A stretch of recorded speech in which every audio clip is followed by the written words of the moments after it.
Thank you, Chrissy. The usual cautionary statement.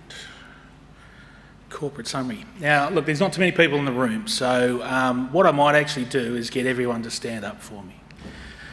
Come on, everyone stand up. Now, have a stretch, take a breath. Now, if you own shares in Bellavista, or you actually work for Bellavista, stay standing up. Everyone else can sit down. There's my team over there. We've got the rest of the guys that work at level 2, 8 Richardson down the back. But essentially today's about trying to get a few of you guys along and for the ride of what we're doing. So corporate summary there, we've got very few shares on issue, so there's 66 million shares. We raised $6.5 million back in May, 25th of May. The book was open for half an hour. We closed it on the day. So as you can see, the structure's right. You can see the share range over that period. So we've been on the books for eight months. We've jumped around quite a bit on just our news flow, and we've still got plenty of money in the bank. You can see the shareholder summary on the side there. Steve Parson, 10%. Mark Clark from another gold bug, I guess, also there for 10, and their money man, Mike Daler and Kim Massey. So between them, 32% of the stock. The top 20 is made up of the who's who in our game, and they cover about 60% of the stock. So as you can see from the little bar graph there, there's only about 29% of our stock in retail hands. So when we go for a run, we go for a run. Management team, again, blessed to be part of this group. I think what it brings is a quality board. So we have some great people at the top of the tree, but we also get access to the A team in the corporate office. So for us, it's the ability to do what we do in the field. I'm an explorer, I'm a geologist, but it's about having those guys in the background that can actually deliver value at the corporate level. I think the key for Bellavista is this project selection philosophy. I mean, yesterday Dave Southam talked about 5 Ps. I think we can reduce ours to 3. The people, the project, and potential.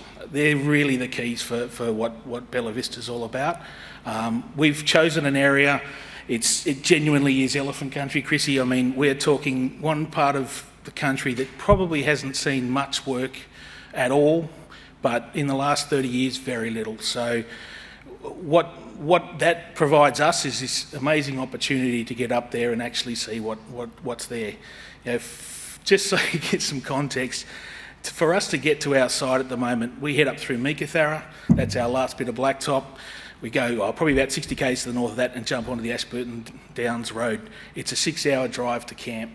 Now, we're actually not that far from Newman, but you've got to cross multiple large rivers to get to where we are. So that's how big WA is and why these particular areas have been sort of not particularly explored in the past. However, in the last 18 months to 2 years, Dreadnought success, Abra mine that's been sitting on the vine there for nearly 30 years is suddenly in production.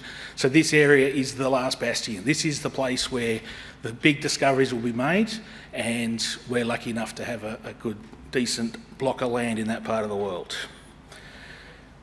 So here we have our current tenure. We have 140 kilometres of strike, and we pretty much cover the top edge of the Edmund Basin.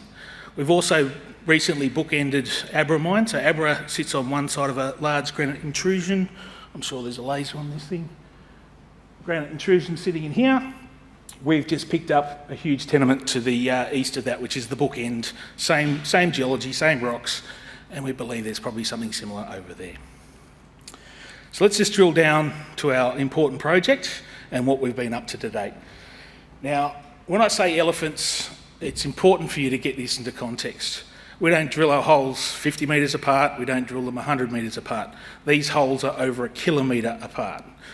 So the first 3 holes we drilled into Brumby, the system. The first one, it's effectively the same as drilling into the middle of Perth CBD. The second one, about Floriat. The third one, City Beach. So that's the sort of drilling distances we're doing, still hitting the system, and it's the same consistent, continuous mineralisation right across that zone. So at the moment, we're looking at something that's about 7 kilometres in strike, about 4 kilometres in width, and it's between 10 and 30 metres wide. Now the grade profile, it's interesting, but we've now got access to all this amazing new technology. So the key for us being a new company is actually going out there and seeking these things early so that we've got the chance to actually use technology to sort through those problems that people in the past didn't have. Now, this was drilled by CRA in 1997. We're not any smarter than the guys that drilled it back then, but we've got access to 25 years later, some fantastic technology. This particular unit, the mineraliser system, this will be the future for base metals exploration. I can actually get data on 2 centimetre intervals on my core. So what that means is the devil in the detail. I mean, I'm a big believer in the chaos theory. So what you see at the small scale, you see at the big scale. And this particular technique, it is actually, once calibrated, very, very closely related to our assay results. So we're very comfortable with the results we get from it. But what it's showing in this picture here is the fact that the overall grade, we're about 2% zinc equivalent over 24 metres. But if you actually drill down on those red lines, these are 10... Go back one. These are 10 centimetre intervals. And so the overall grade of that zone was 1.4% zinc, plus a bit of silver, plus a bit of copper. But you can see these spikes right up to 5.8% zinc. So one of the queries for this part of the world was always, oh, well, it's too low grade.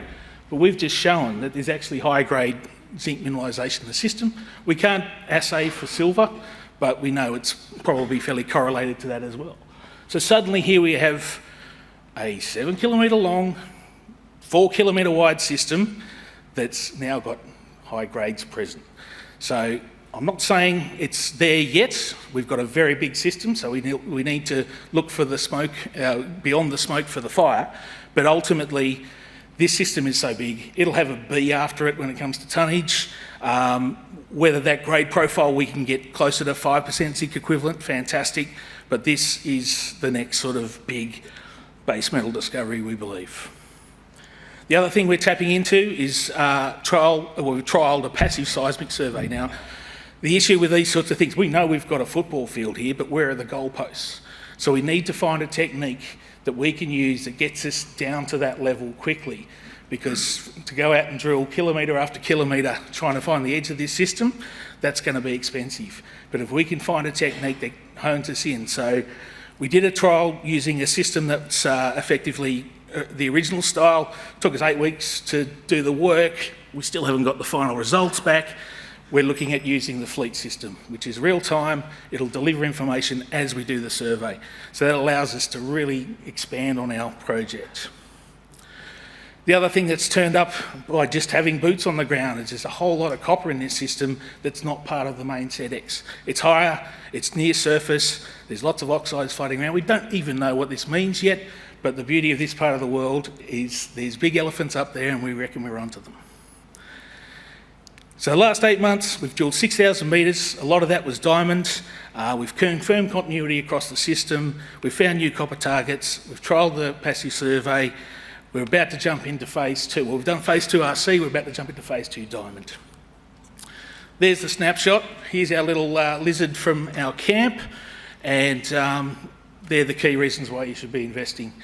Now, one thing I please ask is don't go out tomorrow and go hard, because last time I did this talk, we got a speeding fine 2 days later. However, we've got a good story. Keep an eye on us, please.